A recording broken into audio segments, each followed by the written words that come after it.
Hello guys, welcome back to vibes. War to rampage day 2 greater than day 1 అన్నమాట. So ఆ range తిరిగిస్తుంది భయ్య day 2 మాత్రం. So మొత్తానికి అయితే ఇప్పుడు డే 1 కి ఎంత కలెక్షన్ వచ్చిందో దానికి డబల్ కాకపోయినా సో ఒక 30% ఎక్కువే కలెక్ట్ చేయబోతుంది ఈసారి అయితే.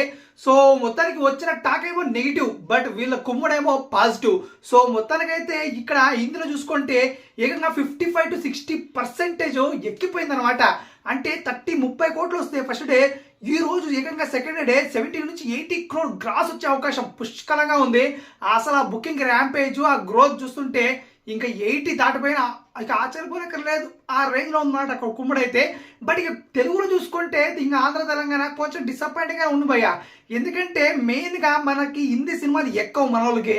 సో ఆ హిందీ రోద సినిమాలు ఎత్తుకొచ్చి పెట్టడంతో ఏమో కానీ సో కొంచెం అయితే డౌన్ అయిందని చెప్పాలి. బట్ ఎన్టీఆర్ ఉన్న స్టార్ పవర్ తో కొంచెం పుష్ చేశాడు కానీ బట్ ఒక 10 కోట్లు 8 కోట్ల షేర్తో అయితే ఆగిపోతుంది భయ్య. 8 కోట్ల షేర్తో అయితే ఇప్పుడు డేట్ అయితే ఇంకా స్టాప్ అయిపోతుంది. అండ్ గ్రాస్ ఒక 15 కోట్ల దాకా ఉండొచ్చు. సో మొత్తం కలిపి ఇంకా ఓవర్సీస్ అంతా మొత్తం కలిపి భయ్య ఆల్ ఇండియాలో అండ్ ఆల్ వరల్డ్ లో అయితే 95 crore గ్రాస్ అండ్ 100 టచ్ చేసే అవకాశాలు కూడా ఉన్నాయి. బట్ కొంచెం తక్కువే ఉన్నాయి. 90 crore గ్రాస్ అయితే పక్కగా రాబోతుంది, 95 to 90 అయితే. సో చూడాలి ఈ సంఖ్య ఇంకా పెరుగుతుందా తగ్గుతుందా అని. సో మొత్తానికైతే మన తెలుగు రాష్ట్రాల్లో మొత్తం కొంచెం కష్టంగానే ఉంది భయ్య.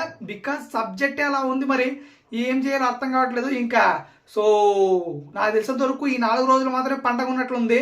ఇంకా మండే నుంచి నాకు తెలిసినంత వరకు 1 crore షేర్కి పడిపోతుందేమో అనిపిస్తుంది.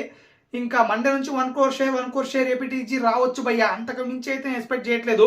సో మీరెంత ఎక్స్పెక్ట్ చేస్తున్నారు ఏపీటీజీ నుంచి తప్పకుండా మనకు ఆర్డర్ తెలియజేయండి. అండ్ ఇంకేంత కలిసాం ఇది భయ్య సంగతి అయితే. సో మొత్తానికి ఇంకేంత కలిసాం లేట్ చేయకుండా లైక్ కొట్టేసి సబ్స్క్రైబ్ చేసి గంట కొట్టేసి చెక్ చేయండి.